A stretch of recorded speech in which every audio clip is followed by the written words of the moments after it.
बढ़िया होता। जय हिंद दोस्तों, मैं चंदन सर पिठौरी सिवान बिहार वाला। हम उपराष्ट्रपति की क्लास ले रहे हैं। उपराष्ट्रपति लगातार पढ़ते आ रहे हैं 2 दिनों से। पिछले क्लास में हम उपराष्ट्रपति ही पढ़ाए हैं, यहाँ भी उपराष्ट्रपति को ही पढ़ाएंगे। यहाँ हम आज बताने वाले हैं कि उपराष्ट्रपति के अधिकार एवं कार्य।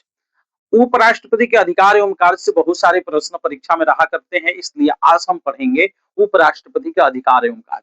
अब प्रश्न उठता है कि उपराष्ट्रपति के अधिकार एवं कार्य कौन कौन से हैं? आखिर कौन कौन से उपराष्ट्रपति का अधिकार एवं कार्य है? तो पहला है राज्यसभा के पदेन सभापति होते हैं। उपराष्ट्रपति जो होते हैं वो राज्यसभा के पदेन सभापति होते हैं। दूसरा, राष्ट्रपति के न रहने पर राष्ट्रपति के सभी कार्यों को उपराष्ट्रपति करते हैं। अगर राष्ट्रपति अपने पद पर न हो तो उनके सभी कार्यों को उपराष्ट्रपति करते हैं।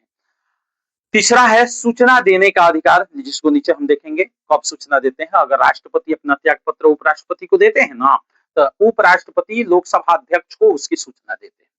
आगे देखेंगे दिल्ली विश्वविद्यालय के चांसलर यानी कुलपति के रूप में भी कार्य करते हैं, यानी उपराष्ट्रपति दिल्ली विश्वविद्यालय के कुलपति भी होते हैं।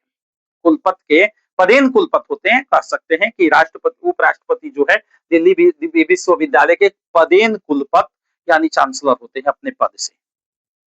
इन सभी को एक एक करके हम देख रहे हैं, एक एक करके देखेंगे। राज्यसभा के पदेन सभापति उपराष्ट्रपति जो होते हैं संविधान के अनुच्छेद 64 के अनुसार उपराष्ट्रपति राज्यसभा के पदेन सभापति होते हैं। पदेन सभापति का मतलब राज्यसभा अपने लिए सभापति नहीं चुनती है। राज्यसभा जो है अपने लिए सभापति का चुनाव नहीं करती है, बल्कि जो ही देश का उपराष्ट्रपति होता है, जो भी व्यक्ति वो देश का उपराष्ट्रपति होगा, वही राज्यसभा का सभापति बन जाएगा। इसीलिए कहा जाता है कि उपराष्ट्रपति जो है राष्ट्रपति का पदेन सभापति होते हैं। यहां तक कि उपराष्ट्रपति जो है राज्यसभा के सदस्य भी नहीं होते हैं, इसीलिए तो राज्यसभा में अपना वोट नहीं करते हैं। राज्यसभा का जब भी वोटिंग होता है उसमें उपराष्ट्रपति वोट नहीं करते हैं। क्यों वोट नहीं करते हैं? क्योंकि वो राज्यसभा के तो सदस्य होते ही नहीं। वो राज्यसभा के सदस्य नहीं होते हैं, इसलिए वोट नहीं करते। वो तो अगर सभापति भी होते हैं तो पदेन न होते हैं, उन्हें चुना थोड़े गया है, राज्यसभा से थोड़े लाया गया है। वो उपराष्ट्रपति होने के नाते पदेन सभापति हो जाते हैं। किसकी? राज्यसभा। तो आप समझ गए पहला राष्ट्रपति का अधिकार क्या है कि राज्यसभा के पदेन सभापति होते हैं। पदेन सभापति का मतलब हुआ पद से ही सभापति होते हैं। दूसरा, सभापति की बैठक, जब जाहिर सी बात है कि जब सभापति होंगे, राज्यसभा के जब सभापति उपराष्ट्रपति होंगे, तो राज्यसभा की जब भी बैठक होगी उसकी अध्यक्षता कौन करेगा? उपराष्ट्रपति करते हैं। तो राज्यसभा की बैठक की अध्यक्षता उपराष्ट्रपति करते हैं। सभापति है तो अध्यक्षता तो वही करेंगे। हाँ, राज्यसभा के उस सदस्य नहीं होते हैं। कौन? उपराष्ट्रपति राज्यसभा के सदस्य नहीं होते हैं, इसलिए राज्यसभा के वोटिंग में भाग नहीं लेते हैं, वोट नहीं करते हैं। लेकिन अगर निर्णायक मत देना हो, कहने का मतलब ड्रॉ हो जाए, वोट समान हो जाए दोनों तरफ से अगर वोट समान हो जाए, ड्रॉ हो जाए, तो ड्रॉ होने की स्थिति में उपराष्ट्रपति अपना निर्णायक मत देते हैं। तो उपराष्ट्रपति राज्यसभा में कब निर्णायक मत देंगे? जब ड्रॉ हो जाए।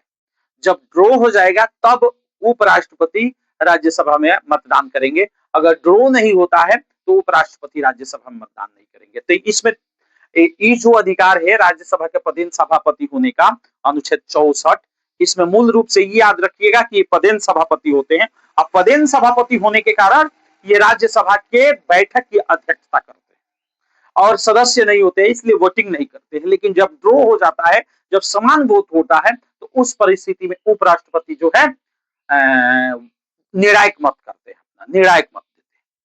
मैंने जिधर मत दे देंगे उधर विजय माना जाएगा। आगे देखेंगे राष्ट्रपति के कार्यों का निर्वहन।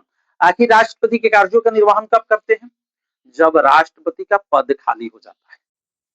जब राष्ट्रपति का पद किसी कारणवश खाली हो जाए, राष्ट्रपति त्याग पत्र दे दे, राष्ट्रपति की मृत्यु हो जाए, किसी कारणवश राष्ट्रपति का अगर पद खाली हो जाए, तो राष्ट्रपति के स्थान पर उपराष्ट्रपति आ जाते हैं। और राष्ट्रपति के सभी कार्यों का निर्वहन उपराष्ट्रपति करने लगते हैं। राष्ट्रपति का जो तनख्वाह निश्चित किया गया है 5 लाख, वो भी मिलने लगता है उपराष्ट्रपति को। लेकिन कब तक? जब तक कि राष्ट्रपति का चुनाव नहीं होता है तब तक। राष्ट्रपति का चुनाव जब तक नहीं होगा, नए राष्ट्रपति जब तक नहीं आएंगे, तो राष्ट्रपति का तो पद खाली नहीं होगा।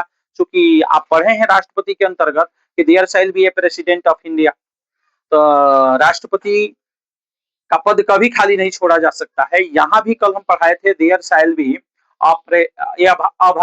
There shall be a vice president of India, यानी देश का एक उपराष्ट्रपति होगा। देश का एक राष्ट्रपति होगा तो एक उपराष्ट्रपति होगा। काहे होगा? काहे कि अगर राष्ट्रपति का पद खाली हो जाए किसी कारणवश, तो फिर राष्ट्रपति का पद खाली नहीं रहेगा, उसके स्थान पर उपराष्ट्रपति आ जाएगा और राष्ट्रपति के सभी कार्य उपराष्ट्रपति करने लगेंगे। ऐसी व्यवस्था की गई है। अगर मान लीजिए कि आपके दिल में ये प्रश्न उठ रहा होगा कि अगर राष्ट्रपति के पद खाली होता है तो उपराष्ट्रपति राष्ट्रपति के कार्यों को करते हैं। अगर उपराष्ट्रपति भी ना हो तो सुप्रीम कोर्ट के मुख्य न्यायाधीश, सर्वोच्च न्यायालय के मुख्य न्यायाधीश, अगर वो भी नहीं हो तो सुप्रीम कोर्ट के वरिष्ठ न्यायाधीश।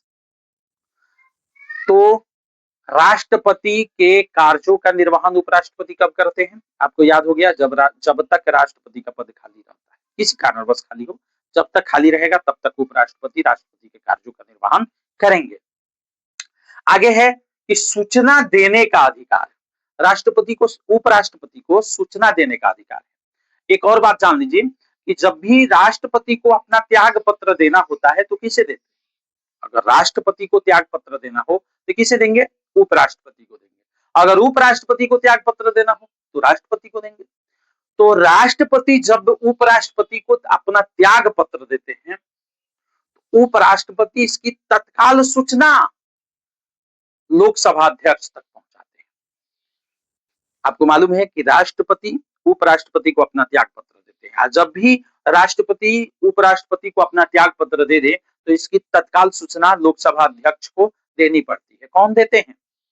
उपराष्ट्रपति देते हैं। अरे उपराष्ट्रपति को तो त्याग पत्र दिए हैं, राष्ट्रपति उपराष्ट्रपति को त्याग पत्र दिए। आज उपराष्ट्रपति ही तो जानते हैं कि राष्ट्रपति त्याग पत्र दे दिए, चूंकि उनको दिए हैं, तो उपराष्ट्रपति लोकसभा अध्यक्ष को इसकी सूचना देते हैं। और राष्ट्रपति को वैसे कोई कार्यकारिणी अधिकार नहीं मिला है, न मंत्रिमंडल के अंग होते हैं, न फिर कार्यपालिका के अंग होते हैं, न न्यायपालिका के अंग होते हैं, न संसद के अंग होते हैं, विधायिका के, माने कोई विशेष कार्य नहीं मिला है। लेकिन मंत्रिमंडल जो भी निर्णय लेती है उन निर्णयों की सूचना, उन निर्णयों के बारे में उपराष्ट्रपति को भी दिया जाता है।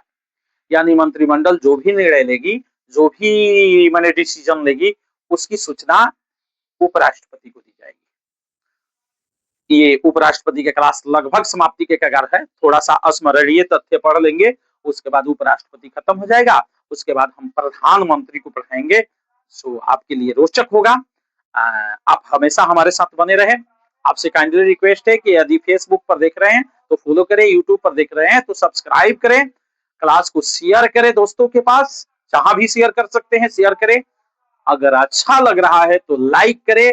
अगर कोई सुझाव देना है, सलाह देना है या फिर कोई प्रश्न पूछना हो तो कमेंट बॉक्स में जाकर कमेंट जरूर करें। अगर आप कमेंट करेंगे तो मैं आपके कमेंट को पढ़ूंगा और उसका रिप्लाई जरूर दूंगा।